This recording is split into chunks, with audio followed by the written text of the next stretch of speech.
Ku mulundi guno amazzi okuva mu kasenyi k'e Katimba gawaguza ne gabomola oluguudo lwa Kyabakuza Bukoma Nsimbi. Kyavudde ku namutiko enkuba afudde embe ennaku zino gagobagoba mu ggulu. Omukazi yagwamu n'omwana amazzi gamutwala bamukwatira eri yali agenda kufiiramu. Bangi ku batuuze n'abasuubuzi abakozesa oluguudo ono baalabiddwako nga basobeddwa anti nga n'abalina ebidduka basanga akaseera akazibu okuyitawo.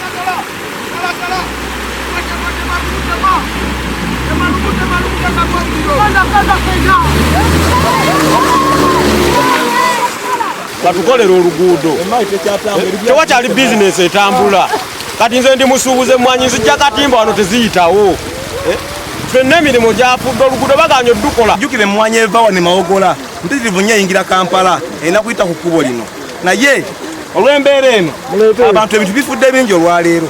Nga bwe baalugera nti essanyu ly'amalembo ge maziga g'ente waliwo abamu ku bavubuka abakozesezza omukisa guno okwekolera ku nsimbi nga buli abadde alemererwa okwesomosa nga bamuweeka ku mugongo ng'asitudde wakati w'olukumi n'enkumi 2 ate ab'ebidduka nga basitula 5,000. Tubasitulira 2,000 ne tubasitulira naffe tunoonya kasukaali. Okusinza ku batuuze oluguudo luno lubafuukidde ekyammuka ekiviiddeko bangi okuba nga tebakyasobola na kutambulizaako byamaguzi byabwe. Tusaba gavumenti etuyamba, Mzee Museveni atuyambe. Kubo liganye era sigenda kutuuka, mirimo gifudde.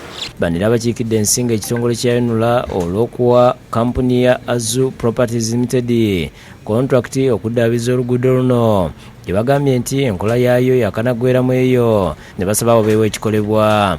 Tusaba gavumenti eveeyo ekwate ne ku kitongole kyayo ekya Yunula kubanga bo bennyini bakola gadibengalye emyala we baalitadde ebigomo tebakyagiteekawo kati bagiteekawo gitagenda olw'okuba baagala okwawula n'okukekkereza ensimbi. Kubanga Mzee yasuubiza okutuwa kolansi oluguudo luno okuva ku Kyoja Masaka Sembabule yonna nga ekigula ki yeetaaga kolansi naye enkuba buli weetonnya abantu bonna abantu bafiirwa nnyo ebintu byabwe bingi nnyo. Omubaka w'ekitundu kino Goretti Namugga yennyamidde olw'oluguudo luno okubanga lubomoka buli kaseera so nga lwateekebwako ensimbi nnyingi okuddaabirizibwa. Nkooye n'emirimu egy'ekibokwe mugende mu Kyoja wali Kyoja baakamuteekako bilioni 2 n'obukadde 8 naye omulimu gwa kibokwe ennyanfa bakozesezza bihadikowe ebyo. Oluguudo luno luwezaako kilomita 7 nga lugatta disitulikiti okuli Masaka, Bukoma Nsimbi ne Sembabule era nga lubadde lwakamala okuddaabirizibwa oluvannyuma lwa gavumenti okuwa ekitongole kya Yunula obuwumbi 2 mu mwaka gwa 2023 era omulimu gw'okuluddaabiriza ne gukwasibwa kampuni ya Azu Properties Limited ne Impulse Solutions.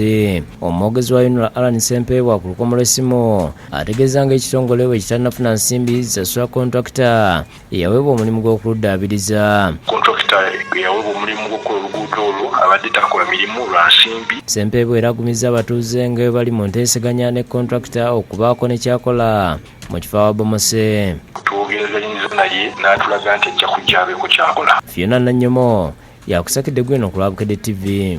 Kwogera